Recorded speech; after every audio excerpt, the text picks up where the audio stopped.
we know there are patriarch tribes of those giants because Arba is the patriarch, as the book of Joshua talks about, whom Hebron was, replaced the name of Kiriath Arba. Arba, the city of Arba. Arba was the patriarch and the most famous of the Anakim. But he doesn't show up in the Table of Nations. Rephaim patriarchs do not show up in Genesis 10 or First Chronicles. You get 9 Canaanite nations that are patriarchless. You get Canaan, Heth, and Sidon, but you get Amorites, you get Jebusites, you get Hivites, you get all the patriarchless ones, because Rephaim patriarchs aren't listed in the Bible. So in the second book, I will take those back using patriarchal named cities, patronymic and eponymously named tribes, and I'll lead you back through ancient Hebrew to give you a patriarch of a Rephaim for those tribes.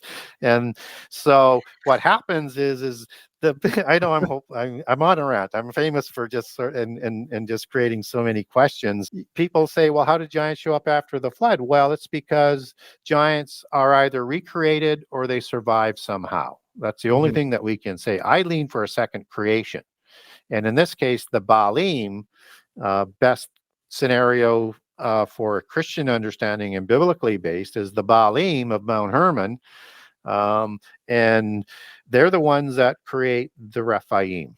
And in the Ugaritic texts, you have Ugaritic. If people haven't looked at a close association with that, you have Ug and Arit. Arit is a word that's used in association with Rephaim after the flood, called the terrible ones, and it goes back to Arits, or the Retim, as you would take that into a male plural. So that is the Semitic, which Hebrew comes out of Ugarit, Arit, and then Ug, UG, is sort of the phonetically spelling of Og.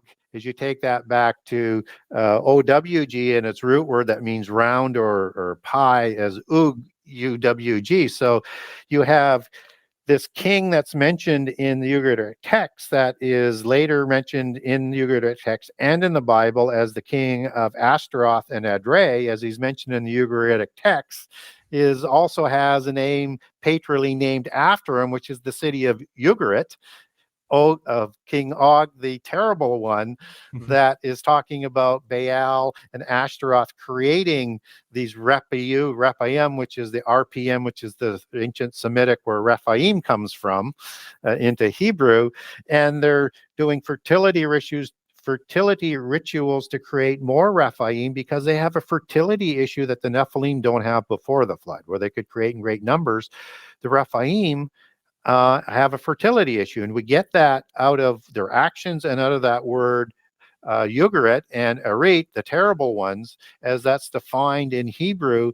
They are childless and have a fertility issue, so they're going to have to intermarry with humans to create hybrids, which become the patriarchless nations like the Amorites and the Jebusites, and the names that we were talking about before, and that's how they survive. So eventually they're going to become completely immersed just to continue their race. But initially, that's who the Canaanites are going to move in and live with, just that the Japhethites are going to move in and live with these Rephaim, or different kinds of giants.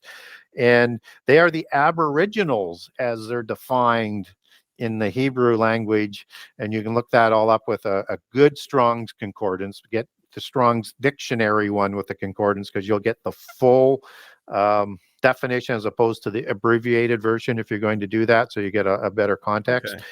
And so you get an understanding then here that these are the same people with the same gods that Israel is going to be worshiping when they fall away, that created the giants. And all of a sudden everything just sort of says, okay, somehow they show up either after the flood through survival on another ark, for example, or with the help of fallen angels. Some people believe through the genes, but I think there's enough going on in the gene pool with the wives to only account for the 4 races, as opposed to a whole different species, right?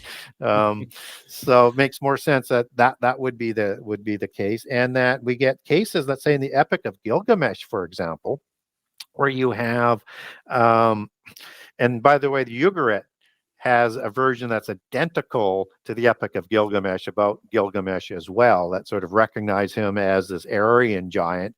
And Gilgamesh is created after the flood. He's the son of Lugabanda and a goddess, a fertility goddess called Nin and Ninsun in some of the translations, and that he is created 2/3 God and 1/3 human. So he's a hybrid God, hybrid angelic human being, and he is 11 cubits tall, and he's the king of Uruk, and a royal cubit as he would be measured by, and as Josephus says to measure the giants by, because there were kings on a 21-inch cubit, he'd be 19 feet tall and 7 feet wide, because he's 4 cubits wide. So he's larger than the Rephaim that are in the Middle East, because the largest one we get is with Og and Goliath, and they're not that big.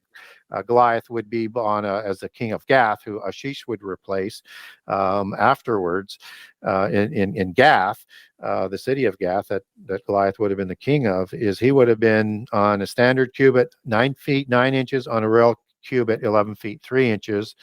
And Og's bed is that 2-to-1 ratio again.